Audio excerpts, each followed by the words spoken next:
Praise the lord. పరిశుద్ధతలో మహనీయుడు, వేల్పులలో బహుగనుడైన యేసుక్రీస్తునకు మహిమ. మీరు యేసు నామములో హృదయానందముతో నింపబడుదురు గాక. ఈ దినపు యేసయ్య జీవపు మాట 104వ కీర్తన 34వ చరణం. నేను యెహోవా యందు సంతోషించెదను. యేసయ్య సన్నిధిని ప్రేమించి ఎల్లప్పుడూ ఆయన సన్నిధిలో నిలిచి ఆయన సన్నిధిలో ఉన్న సంపూర్ణ సంతోషము అనుభవిస్తూ ఈ విశ్వాసపు పరుగులో ఓపికతో యేసు వైపు చూచుచూ పరిగెడుతున్న ఆత్మీయులారా, మనం ఎల్లప్పుడూ యేసుక్రీస్తునందే సంతోషింపవలెను. మన సంతోషము యేసయ్యలోనే. నిజమే ప్రియులారా, లోక సంబంధమైన సంతోషం స్వల్పమైనది, అల్పమైనది.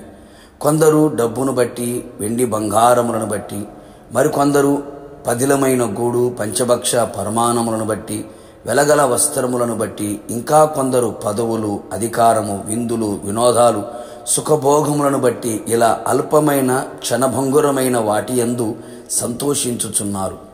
ఈ లోకపు మత్తు కొంతమట్టుకు సంతోషమునిచ్చును, తర్వాత మరల దుఃఖమే, ఆయాసమే. భక్తుడు ఈ విధముగా సెలవిచ్చుచున్నాడు. నా కన్నులు ఆశించిన వాటిలో దేనిని అవి చూడకుండా అభ్యంతరము చేయలేదు, మరియు నా హృదయము నా పనులన్నిటిని బట్టి సంతోషింపగా సంతోషకరమైనది ఏదియూ అనుభవించకుండా నేను నా హృదయము నిర్బంధించలేదు.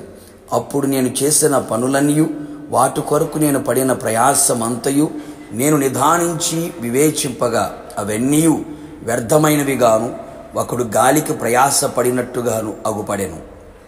సూర్యుని కింద లాభకరమైనది ఏదియూ లేనట్టు నాకు కనపడెను. అవును, నిజమే కదా నా దేవుని ప్రియులారా. మన సంతోషము శాశ్వతుడైన యేసయ్య యందు. యేసయ్య మనకు అనుగ్రహించిన రక్షణను బట్టి మనము సంతోషించెదము. యేసయ్య నిమిత్తము జనులు మనలను హింసించి నిందించి మన మీద అబద్ధముగా చెడ్డ మాటలల్లా పలుకున్నప్పుడు మనము ధన్యులము, సంతోషించెదము. ఎల్లప్పుడూ ప్రభువునందే సంతోషించెదము. ఏమున్నా లేకున్నా, ఎవరున్నా లేకున్నా యేసయ్యను కలిగి ఉన్నాను అనే సంతోషముతో బ్రతికే జీవితం చాలా విలువైనది. అట్టి వారమై యేసయ్యను బట్టి సంతోషించెదము. నిశ్చయముగా ఆయన నీ హృదయ వాంఛలను తీర్చును. నీ పెదవుల నుంచి వచ్చిన ప్రార్థన మానక అంగీకరించును. నీ మనోభీష్టమును ఆయన సఫలము చెయ్యును. శ్రేయస్కరమైన ఆశీర్వాదములతో ఆయన నిన్ను ఎదుర్కొనును. సదాకాలం నిలుచు దీర్ఘాయువును నీకిచ్చును.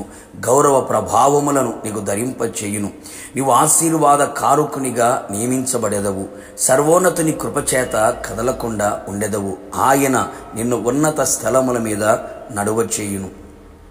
కావున నా దేవుని ప్రియ దైవ జనాంగమా, మన పితరులందరూ ఈ లోక సంతోషము కొరకు ప్రయాసపడక యేసయ్య అనుగ్రహించే సంతోషము కొరకు యేసయ్యను పొందుకున్నాము అనే సంతోషము ముందు ఈ లోకమిచ్చే సంతోషము అల్పమైనదిగా ఎంచి దేవుని చేత ఘనతని మెప్పును పొంది ఉన్నత స్థానములో నిలిచిది.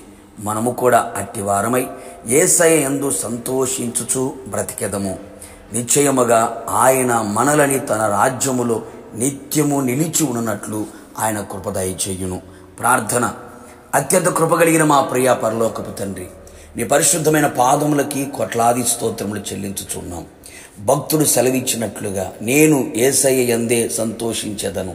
అవును ప్రభువా, మేమందరము కూడా మీ యందే సంతోషించున్నట్లుగా, మీరు మిమ్మల్ని కలిగి ఉన్నామనే సంతోషముతో బ్రతుకున్నట్లుగా కృపదయించమని ప్రార్థిస్తున్నాం.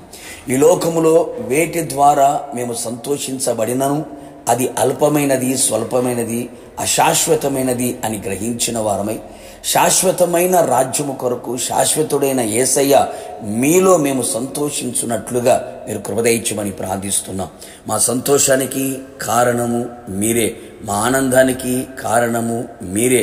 మిమ్మల్ని కలిగి ఉన్నామనే సంతోషం, మీ ద్వారా పొందుకున్న విలువైన రక్షణను బట్టి, బాప్తిస్మమును బట్టి, ఆత్మాభిషేకమును బట్టి, ఆత్మవరములు కృపావరములను బట్టి, విలువైన నీ సన్నిధిని బట్టి, విలువైన సంఘము సేవకులను బట్టి నిత్యము మేము సంతోషించున్నట్లుగా, నిత్య రాజ్యములో మీతో కూడా యుగయుగములు ఉన్నట్లుగా కృపదయించేయమని, అట్టి సంతోష భరితులమై ఈ లోకములో ముందు కొనసాగడానికి కృపదయించేయమని యేసు నామములో అడిగి పొందుకున్నాము తండ్రి. ఆమెన్. నిశ్చయముగా మీరును మీ కుటుంబ సభ్యులందరూ యేసయ్య యందే సంతోషించుదురు గాక. God bless you.